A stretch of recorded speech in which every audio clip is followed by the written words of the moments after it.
last talk of CFPR seminar for this academic year. So today we are very honored to have Dr. Diego Alburez from Max Planck Institute for Demographic Research joining us from Germany. So Diego is currently leading the Kinship Inequality Research Group at Max Planck, and his work focuses on intergenerational family demography using mathematical modeling, microsimulation techniques, and empirical analysis to explore changes in the experience of life events such as kin availability, kin loss, and caring responsibilities. So he was originally from Guatemala. He received a PhD in demography and population studies from the London School of Economics in 2018. So despite still being at an early career stage, Diego has already received multiple awards and research grants for his work. He's also published extensively in top journals in our fields, including Demography, Population and Development Review, Proceedings of the National Academy of Sciences, International Journal of Epidemiology, American Journal of Public Health, and several other journals. So without further ado, may I now invite Diego to share his presentation, which is titled Demographic Rates Cast Long Shadow, the Case for a Demography of Kinship Sacred. So Diego, please. Thank you for that wonderful introduction and for the invitation. I really appreciate the opportunity to be here, and also thanks to Suraya for all the support. So I will, can you please confirm that you can see my slides? Yes, perfectly. Okay, great, thanks. So yeah, I will try to speak for 40 minutes, maybe a bit less, and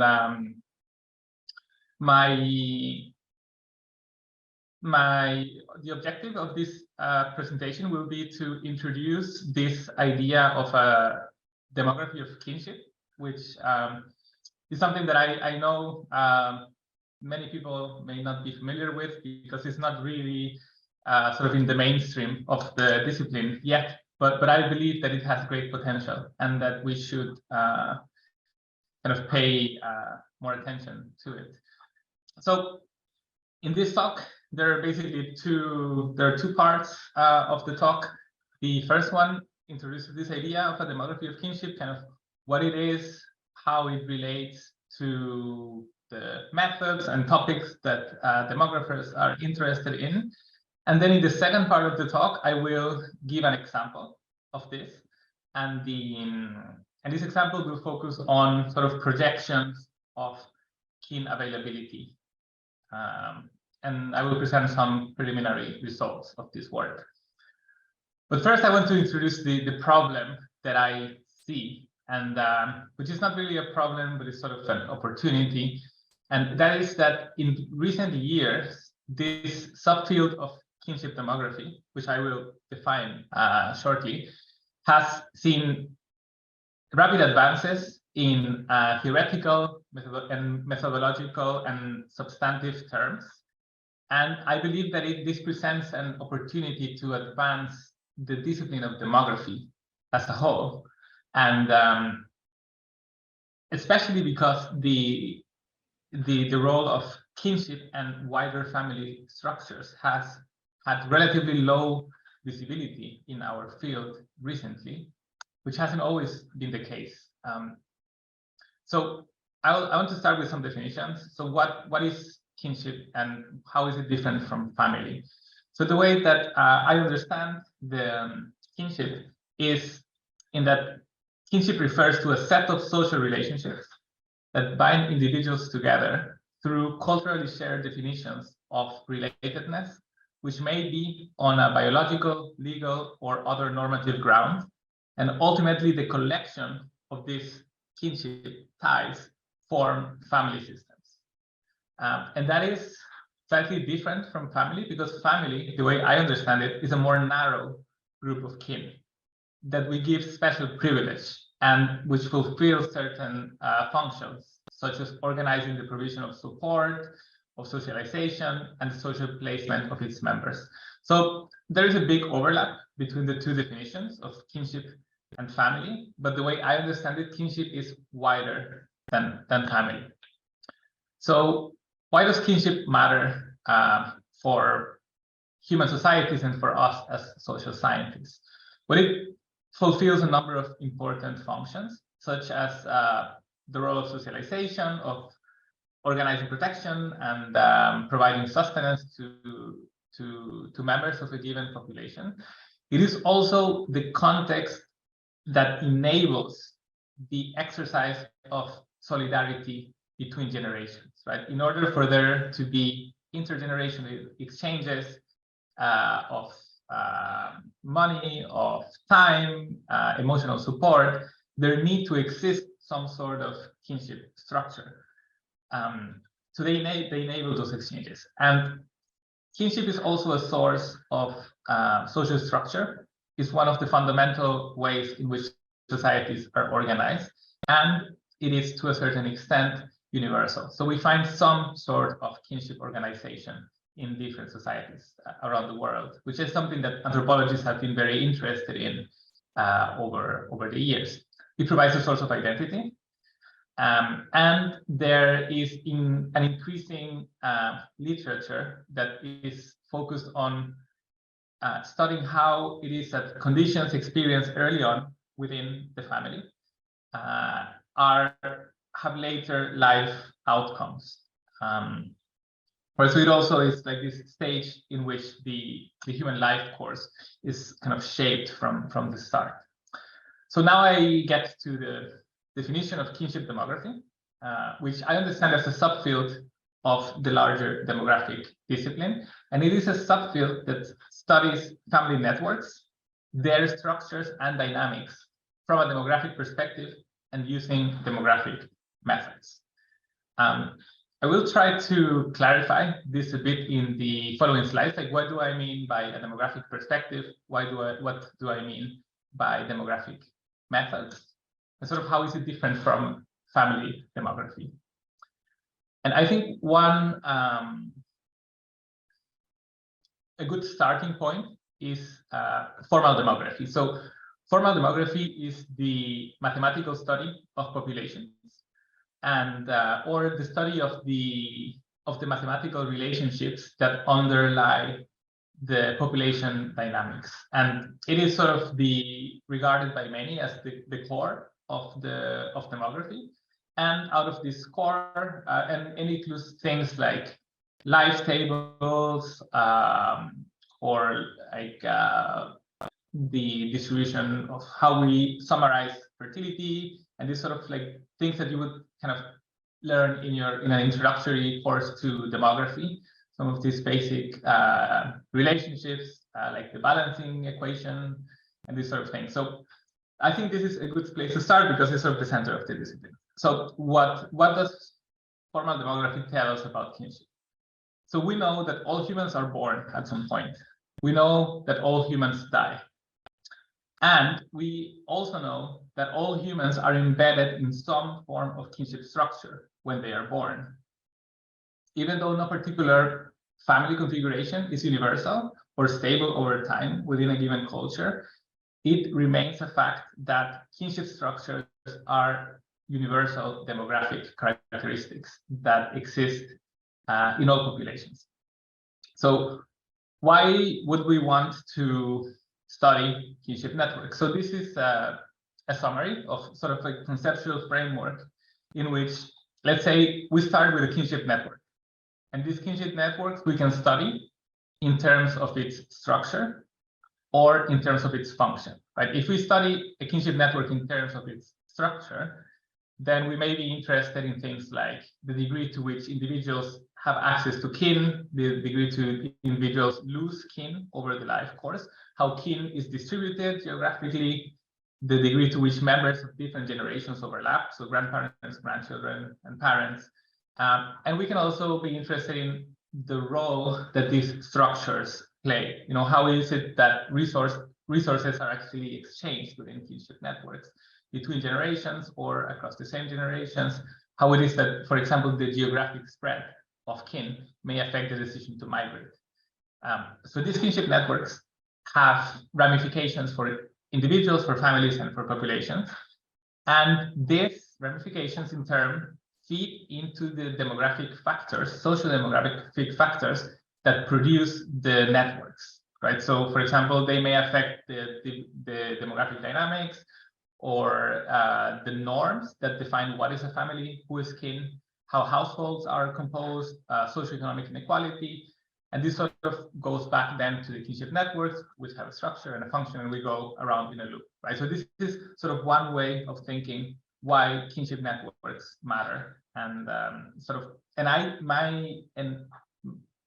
in my definition of kinship demography, this is mainly what kinship demographers are interested in, the structure of networks. So let's go back to these formal demographies. There is what I think is the crucial paper that introduces the idea that kinship is a demographic measure that we can study with demographic, that kinship is a demographic process that we can study with demographic methods. And this paper often referred to as the Goodman, Kifitz, and Holland paper, or GKP. And the fundamental principle that is outlined in this paper is the following. A fixed set of age-specific rates implies the probability that a girl age A has a living mother and great-grandmother, as well as her expected number of daughters, sisters, aunts, nieces, and cousins. So the key insight from this is that, so if you remember from your introductory demography course, if you know the demographic rates that a population experiences, so mortality and fertility, these rates have an implied age structure, right? So you know that if a given level of fertility and a given level of mortality is experienced by a population over time, you can kind of infer how many people will be at each age group, right? So there is this implicit age structure. And this is sort of like a demographic property of any population. And also, for example, dependency ratios, like you can infer those just by knowing fertility and mortality levels, the levels of dependency in a population, or how old a population is. And the same intuition is true for kinship. If you know fertility and mortality, then you also know what the expected kinship structure will be. So in this case, for example, if this is for the United States in 1965, for a woman who is 45 years old. So a woman who is 45 years old in the 1965 United States, this is the woman. And this is the family tree of this woman that we can infer through demographic methods. We know that a woman who is 45 years old will have on average 1.3 daughters, 0.1 granddaughters, 0.7 younger sisters, 0.9, and 0.7 mothers. So like the probability that a woman who is 45 years old in the US in 1965, that she has a living mother is 0.7, for example, right? So this is the basic intuition. Like we can use relatively straightforward methods to infer what the kinship structure of a given population is. And this is, so in this case, we were looking at a woman who is 45 years old, but we can also do it over the entire life course. So for example, this is a woman, imagine an average Swedish woman born in 1950.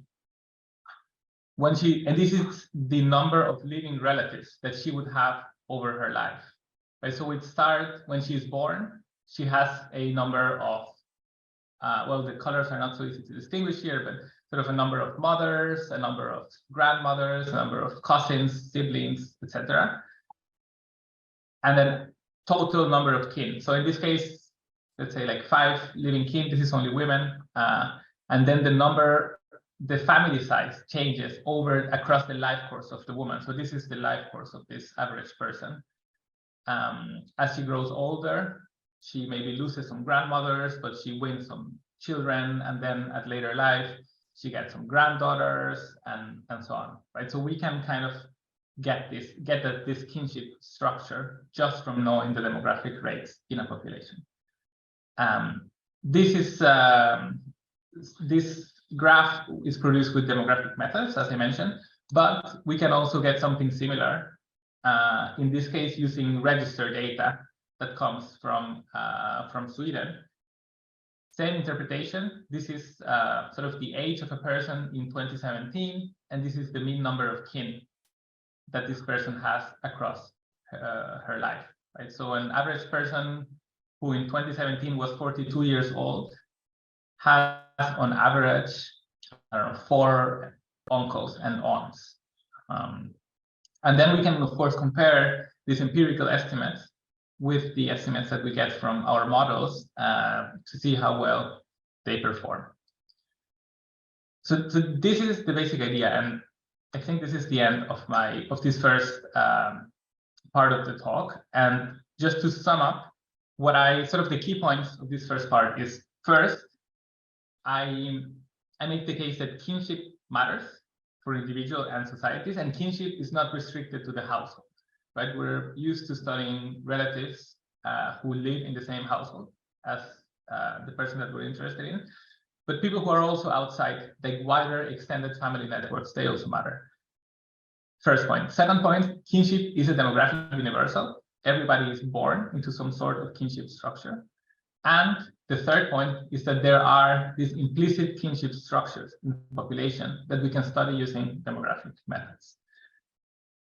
So this is sort of the background to the talk and to the results that I will present later.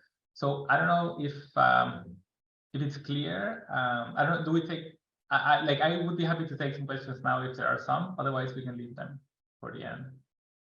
It's pretty clear to me, but if there's anyone who want to ask clarification question, this is a good time to do so. I didn't see anyone, so you can go ahead. Okay, thanks. Right, okay, so this is the general context. Now, or the general background. Now, I want to present an example of how we can apply these insights and combine them with empirical data to say something about the sort of the real world and specifically about the future of populations. And this is joint work in progress with my colleague Ivan Williams from the University of Buenos Aires in Argentina and Hal Caswell in the University of Amsterdam in the Netherlands. So the motivation for this project is this continued interest in population aging, in particular, across different regions, which has been widely studied. But there is one aspect of this that has not received much attention, and that is the degree to which changing demographic rates will affect not just the age structure of the population, not just dependency ratios, but kinship structures. And this here in this slide, you can see one particular example of an article that was published recently in The Economist magazine, which is focused on grandparents. And sort of this Economist article started with the question, sort of, how many grandparents are there in the world right now? If you take any given country, what percentage of the population of the grandparents are if you take a given population of a country, what percentage of this population are people who are grandparents? And how old are these grandparents? What is the ratio between grandparents and grandchildren, for example? Which is different to asking what is the question between people who are older than 65 to people in the working age, which is sort of the definition of dependency ratios. And it is different because not everyone who is older than 65 is a grandparent, and not all grandparents are older than 65, for example. And so in this article, I produced some estimates of, here on the left, you can see population who are grandparents in different countries and how that is expected to change over time. Right? So we see like an increase in the share of the population who are grandparents in some countries, sort of stalling in other countries. And this is what is not entirely clear, sort of what generates these patterns. Why is it that the number of grandparents is going to increase in some places, decrease in others. What is sort of the contribution of different demographic forces to these patterns? And here on the right, you can see a related figure, which is how old, what is the average age of people who are grandparents in different countries. And you can see shocking differences between sort of German grandparents being 70 years old on average, compared to Nigerian grandparents being more than 15 years younger on average. And right, so there is a continued societal interest in these topics, and yet there is close to nothing published, at least on these questions. So the puzzle that we are facing now, if we put our demographic hat on, is that we know that life expectancy is increasing worldwide. We know that fertility is either decreasing or is relatively stalled in some regions of the world. And this implies an increased age at childbirth. So people are living longer, they're having fewer children, and they're also having children later on in their lives. So what are the consequences of this for the structure of families? Will this lead to an increase in the overlap between generations? And I think more importantly, if we think of it from a policy perspective, will it lead to an increase in the need for informal care inside families? Because this is, I think, something that is worth emphasizing more. So when we look at dependency ratios, sort of like increasing dependency ratios, this is often interpreted in the context of increased pressure on social welfare systems, sort of institutional support for populations who are going to be older and we presume will require care in the future.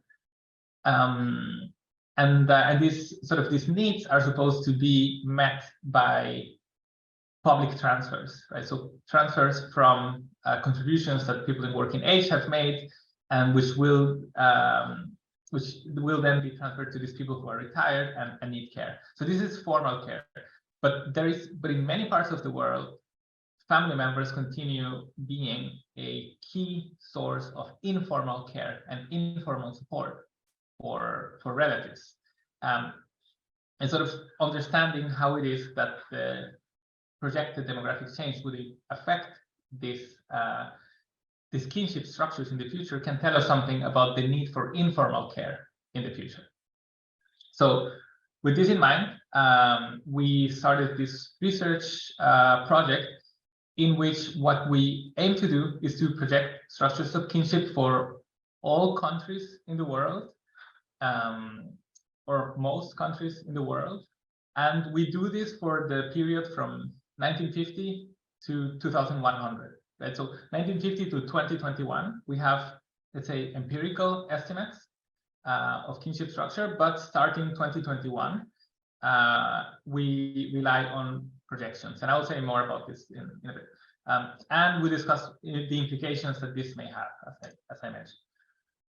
So this is where sort of this background, where we come back to this first part of the presentation, where I discuss these implicit kinship structures in population. Because we use demographic models of kinship for this, and the basic intuition is one that you are familiar with, because I talked about it earlier, which is that if we have a set of age-specific fertility rates, survival probabilities, and we make use of some simplifying assumptions, we can use these models to produce estimates of the number of living kin that people will have, the age of these relatives. So you may have 5 cousins when you're born. Let's say at the time when you're born, you may have 2 living grandparents in one country, and another country so a person who is born in country A may have 2 living grandparents, and a person who is born in country B may also have 2 living grandparents, but the age distribution of the grandparents may be different. Maybe in country A, the grandparents are 50 years old, and in country B, the grandparents are 80 years old, right? So we also focus on like the ages of relatives. And one thing to keep in mind is that all the results that I will present are from the perspective of an average member of the population, right? So, and I, following Hal Caswell, who published these models, I will call this member of the population focal, right? So when I speak about focal, I'm just referring to an average member of the population who is a woman in this case. So you can think of this as focal. And the reason why I think this is a pretty accurate representation of this focal is because this is not a real person. And so this image that you see here is was generated using DALL-E, so this OpenAI software. So I just asked it to give me an image of an average member, of an average woman in the world. Right, so this is like a combination of millions of images that is just created this synthetic profile of this picture that you see here. And I think it's a good analogy to what focal is in the models, because when I speak about focal, I'm not speaking about any given person, but it's just an average in the population. So how do we actually get to these estimates? I'm not going to get too much into the technical details, but I want to give you an insight so that you understand where our estimates are coming from. So what we are interested in is this term here, which is the age structure of a given kin at the time when focal is age x plus 1. So when I say a given kin, this can be the age structure of grandparents. For example, I gave this motivating example of grandparents. So for example, when focal is age 1, what is the age structure of the grandparents? And the intuition behind these models is very simple. If you want to know the age structure of the grandparents at age x plus 1 of focal, this will be the result of the sum of two terms. The first one is the result of the aging of the grandparents at age x. So at age x, let's say x is 0. At age x, there's a given distribution of grandparents. And if we look at point x, age x plus 1, this will be the grandparents who survived from the previous time period, right? So from x to x1, how many grandparents survived? So this is the first term. And the second term is are there any new kin members that were added to the population between x and x plus 1? And this can either be 0. For example, for grandparents, you cannot get new grandparents as you age, right? So you're born with a set of grandparents, and those grandparents will die, and no new members are added to the population. But in the case of siblings, for example, when you're born, you may have older siblings, but as you age, you may gain new siblings, sort of younger siblings. And in order to capture these new members of the population, we use so the degree to which you will obtain new siblings as you age depends on the fertility of your mother, right? So we use this F term, which is a matrix with fertility rates, and the model sort of applies this fertility to the population of mothers. For example, if we are focusing on cousins, then the new cousins that you will get over life depend on the fertility of your aunts and your uncles. So the model kind of applies fertility rates to this population of aunts and uncles, and then we get an estimate of the expected number of kin and how old these kin are. And we basically just need to know we need a matrix with survival probabilities and another matrix with fertility rates in order to get these estimates, along with other assumptions that we make. But this is the basic idea of the model. For this project, we use data from the 2022 revision of the United Nations World Population Prospects. And as I mentioned, we use empirical data from 1950 to 2021, and the data is fertility and mortality rates. And we use probabilistic trajectories for the 2021 to 2100 period. And we only focus for now on countries that have at least 1 million inhabitants for practical reasons. And because we're using the probabilistic data, we obtained the individual probabilistic trajectories from the UN. So the UN produces 2,000 trajectories per country. But we are only using 1,000 because it's very data intensive. So when I say trajectories, this is what I mean. So this is the way that the UN produces their probabilistic forecast and projections. In this case, it's the death per 1,000 population for Singapore. So this is the empirical data from the UN. And when they start the projections, they produce 2,000 different trajectories. So these are like 2,000 plausible ways in which the death rate in Singapore may evolve over time. And then they produce a median and projection intervals. So we are using these gray lines in the background, these individual probabilistic trajectories for our kinship models. So now, finally, I get to the results. So I'll present just two types of results. The first one is family size. So what is the expected number of kin for a number of countries, sort of all kin together. And then I will present for the case of China, what is the expected number of kin by type of relative. Let me just get to the results. So the first one is for a focal who is 5 years old. So an average member of the population in each country who is 5 years old, how many kin, how many relatives will this person have, including nuclear and extended family, and how that changes over time. So these are empirical data, and for a number of countries. So the first thing that is very evident is that family size is decreasing over time. But sort of differences in number of living kin between, let's say, Zimbabwe and Italy, even as we move into the future, remain, they persist, right? So and this is, I think, quite remarkable to think, like in 1975, an average 5-year-old in Zimbabwe would have 80 living relatives. And that number, 80, is reduced to 25 living relatives in the year 2100, which is kind of similar to what an Italian 5-year-old would have in 1950 or 1975.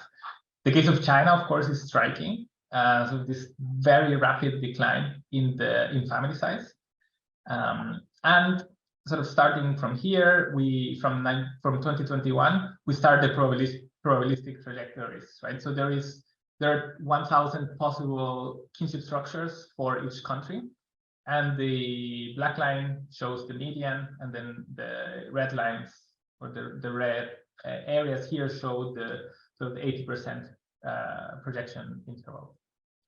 So this is one thing, but maybe we don't want to focus on all types of relatives together, but we want to disentangle between types of relatives.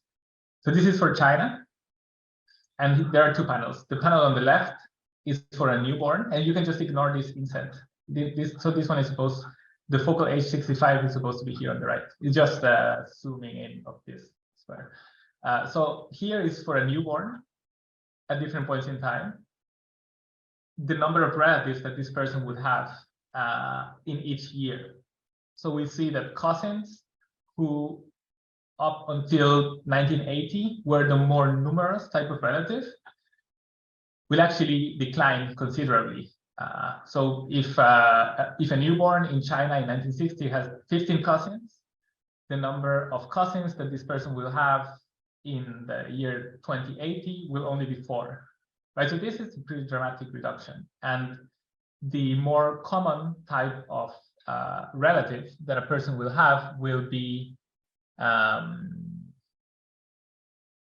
great-grandparent. I think this is great-grandparents. Yeah, I think so. Right, so we see how this sort of family structures change also by type of kin. And now we look at a person, not a newborn, but a person who is retiring. Let's say that 65 is going to remain the retirement age. And we see also sort of large declines in nibblings is nieces and nephews, and also grandchildren, right? If a person in China who at her retirement age had 20 grandchildren in 1980, by 2040, this will only be 4 and kind of will continue going down. So there's a lot to discuss here, but we can come back to this in the, oh, sorry, here I had the larger versions. So this is for a newborn. And this is for a 65-year-old person. We can come back to this in the discussion if we want to look into any of the details. So the last thing that I want to present is I said something about the number of kin that a person will have, but I haven't said anything about how old the relatives will be. So in this last part of the presentation, I want to present sort of age pyramids of kin, focusing on a newborn and a 65-year-old focal person. So let's say in 3 countries, Brazil, China, and the USA, how old will the relatives be of a newborn? So a baby who has just been born, how old are on average their cousins, their aunts, their grandparents, their siblings, their parents? So each color here for each country represents the age distribution of a specific type of relative. So for example, in Brazil, for a newborn, the cousins will be sort of relatively young,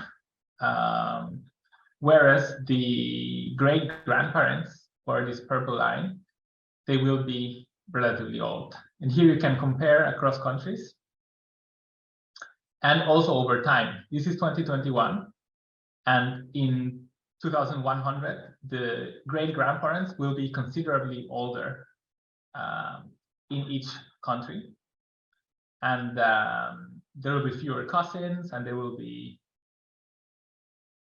yeah, I'm not sure, maybe the average age of cousins will not change, but this, again, there's a lot of information here, but I think the main point is to show how it will not, it's not just the age, the number of kin that will change, but also how old they are. And this is for a person who is retiring.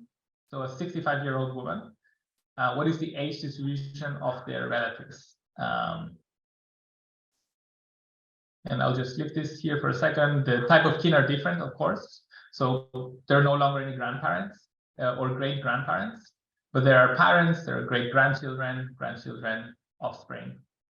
And you can kind of see how the ages of these relatives are expected to change over time. China being sort of more striking example as before. And we can come back again to this in the discussion. So that's all the results I wanted to show. And so the key takeaways from this is that so we project shrinking kinship networks with individuals having fewer relatives when they're young, but relatively more kin when they are old. So there will be a loss of horizontal kin, that is sibling, cousin, nieces, so people who are in a similar generation, that will decline, but there will be gains in vertical older kin, so more grandparents, more parents, more uncles, until in later stages of the life course. And there's also a legacy of high fertility. So the countries in which fertility is high now, or has been high for a while, will see larger and younger kinship networks for longer. So this is sort of so this is why I call this talk Demographic Rates Cast Long Shadows, because the sort of this legacy of high fertility or legacy of mortality will be reflected in the kinship structures in years to come. So why does it matter? Changes in kin supply to individuals determine the degree to which people are either providers or consumers of informal care within their family, and how that changes over the life course. Slimmer kinship structures, sort of fewer horizontal kin, more vertical kin, will put pressures on systems of social support, especially informal care. And something that we're still exploring is whether it is possible to propose an indicator of kin dependency, right? So sort of kin dependency ratio that would be different to a population level dependency ratio, because it would capture this informal aspect of care. So to conclude, I tried to argue for this demography of kinship because I think that demographic processes will continue shaping kinship dynamics. And this happens amidst a growing complexity in family structures and also in the geographic spread of families given migration. And I believe that demographers are in an ideal position to study these changes. And this is the time, I think, to invest in this type of research.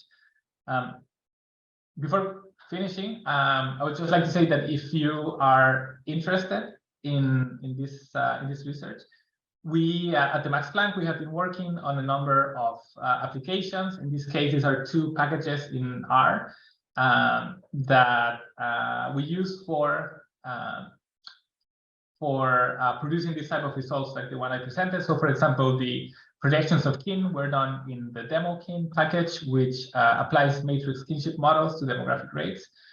And we also have this other R-subsim package, which we will be presenting at PAA for the first time, which implements demographic microsimulations, also in a user-friendly way. So we very much want to expand the community of users. So if you're interested in this, please reach out, and I'll be happy to talk about it.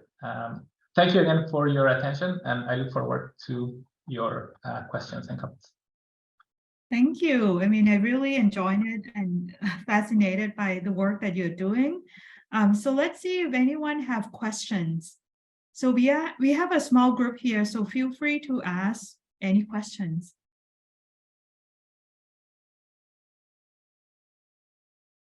Okay, no one. I think I get started, and hopefully, you know, my students and colleagues will join me. So, you know, so these are mainly based on simulation, right? Yeah, so these results that I presented are based on mathematical models, but we would get equivalent results if we use simulation. So, okay, so all right. So it might sound really stupid, and I'm sorry. So yeah, I would love to see, like, I mean, thank you for showing the results for China. And I mean, I'm more interested in the, as you know, a family demographer, I'm interested in the application of it, right? So for example, I mean, you show like, you know, these different, I mean, the number of kin, grandparents, the type of different kins, right?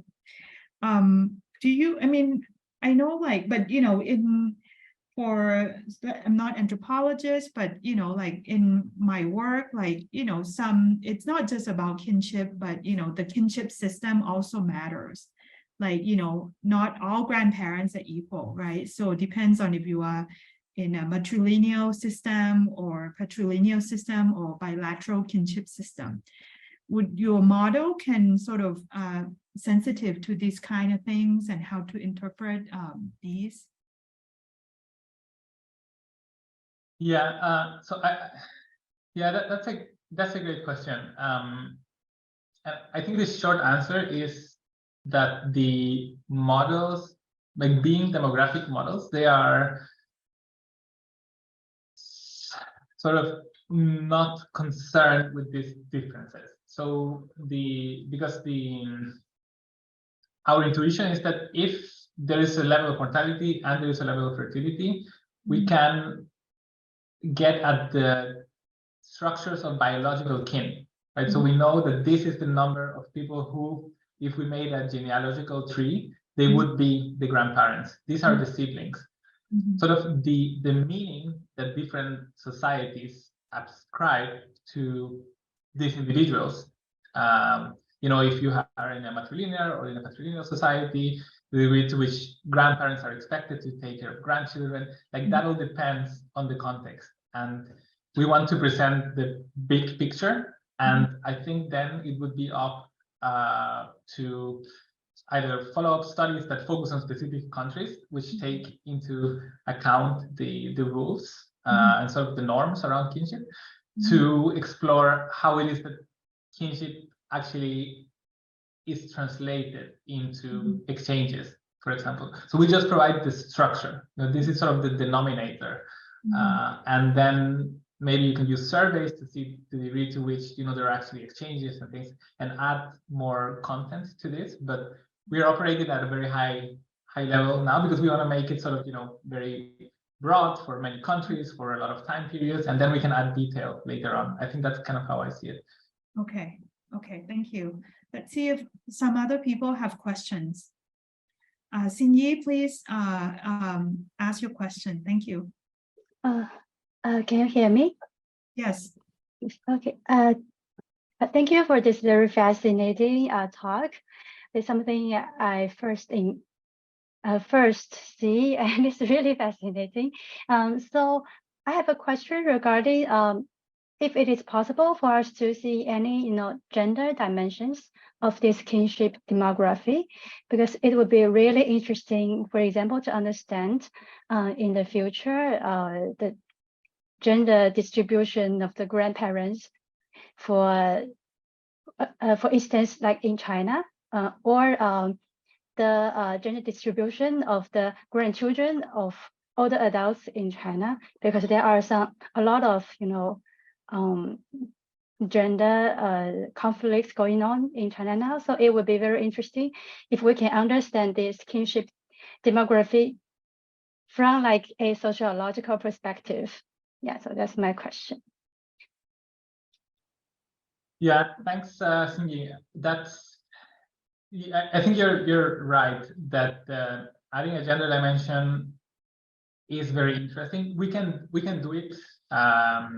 So we have the data. I think for us, I think gender can enter in two ways here. So like the results that I presented. Yeah, let me just share again to. So let's say these results. So one way in which gender is already here is that we are talking about a woman. So the average number of relatives for a woman who is 5 years old in different countries. So we could do the same for a man. For a 5-year-old man. This is Ifocal is not. If you remember this Ifocal is not a woman, but Ifocal is a man. That's one way of looking at it. Another way is to ask, what is the gender composition of the relatives? And this is actually included here. Sorry, I just realized it doesn't have the labels, but these are women, these are female kin, and these are male kin. No, sorry, these are male kin, and these are let's see. These are female on the left, and these are male on the right. So this should actually have the labels, like in a standard population pyramid. So here you can see the gender of relatives also, and kind of how that is expected to be in the future. But I think this is something that we could emphasize more. And this is a paper that we're still writing. So I really appreciate your feedback, because I think it does make sense to emphasize this more. Now, of course, the accuracy of our estimates, let's say for China, depends on the accuracy of the demographic data. And that is something that varies from country to country and from period to period. Like, how certain are we that the input data that we are using actually reflects reality? But if we assume that it does reflect reality, then we can look at the gender dimension. Okay, thank you. Are there other questions? So it takes into account fertility and mortality, right? How about migration? Because the number of kin that you have could be misleading, right? If that countries have large migrations going on, like it might. Yeah, so what would you, just being devil's advocate, how would you defend your model? Yeah, I mean, so I guess at a fundamental level, the sort of the number of kin that you have is independent of where kin live, right? So I think that's maybe the sort of like the technical answer. Like it doesn't, the fact that your kin are living in Australia doesn't change the fact that they are related to you by blood. Now, of course, it does change things because you will probably have less contact with them, like they will be less relevant for informal care, or maybe they are sending remittances and therefore they are also play like another role. But our models don't account for that. So again, we are operating at like very high level, structural level, and it is very difficult to introduce migration into the model. And so currently, let's say the methods don't allow for this. In theory, it is possible if we have, but then it would be possible to include this, but then we would also need migration data that doesn't necessarily exist. Like you would need age-specific migration rates, Right. You know, from like one country to another country. So it becomes like, or maybe it could be just like emigration rates, but that's something that doesn't exist, and the model is not there yet technically. But you know, maybe someone who has an interest in this can work on it. Like it's definitely technically possible. Yeah, okay, interesting. So in so you can add like information like morbidity rates, I mean age-specific morbidity rates and those kind of thing in the model as well, right? Yes, so there is an extension of the model which is uses multi-state techniques in which you can add, for example, you can ask what percentage of a given person's network experiences dementia, you know, or like died of a given cause of death. How many relatives did you? And I only spoke about kin availability now, but we can also look at kin loss. Like out of your relatives, how many of them have died because of violent causes, for example? Interesting. Okay, great, great. A lot of potential.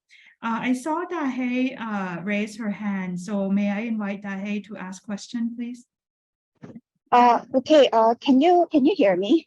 Yes, yes, I could. Yes. Okay, that's great. That's great. Sorry, I'm outside, so it might be a bit noisy and breezy. But anyway, thanks so much for your interesting talk. I really learned a lot.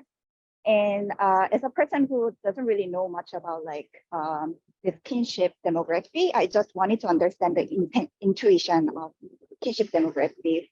So to what level, to what extent this kinship demography could deviate from demographic transition in general? Because, for example, like, if you don't have many siblings, then that means your parents' siblings might also not have many siblings, so you won't have many cousins, right? And if you decided not to give birth, then probably your siblings also decided not to give birth, so you won't have many nephews and, you know, and nieces as well. So I feel like this kinship demography would be aligned, highly aligned, strongly aligned with demographic transition in general. And then as a kinship demographer, what would you say about the implication of this kinship demography? Thank you so much. Yeah, thanks. Yeah, that's a fantastic question. And it's something that I actually would like to do more work on. But so I think you got the intuition right. So there is definitely a connection between the demographic transition and what we may call a kinship transition. I think the relationship between the two is not entirely straightforward, because so one thing that I like about kinship is that it brings together all the main demographic processes, right? So it kind of forces us to consider how mortality and fertility change jointly over time, because the degree to which you have a living aunt and uncle, or great aunt and great uncle, will depend on the number of on the fertility of the upper generations, but also on the mortality that these people experience, say, early in life. So the current structure of kinship is dependent on birth and death that happened or didn't happen 20 years ago, 50 years ago. So it's not just dependent on the current level of fertility and mortality, but on the history of race, which is why I chose to call this title "Demographic Rates Cast Long Shadows," and not just on that, but also on the speed of the transition. Right? If fertility falls very quickly, it's different. It has an different impact on kinship structure than if it falls sort of steadily and slowly over time, and the same for mortality. So there is a connection, but I don't think we fully understand what that connection is yet. I see. Thank you so much. Okay, great. Let's see if there's anyone have last questions. All right, so I think we could end right on time. So thank you so much, Diego, for presenting your work. And I hope, I mean, I'm sure for myself, I hope to connect with you maybe at the PAA. So I'd like to thanks for sharing your impressive line of work and all the best in developing these models. And I hope we could, one day invite you to Singapore. And I also want to take this opportunity to thank our audience for your attendance and also your continued support for CFPR. And we're going to be in a hiatus for the next few months. And we'll resume our next series in August when the new academic year starts. So thank you so much, Diego, and see you at the PAA. Yeah, thank you, everyone. Bye. Bye. Bye, everyone.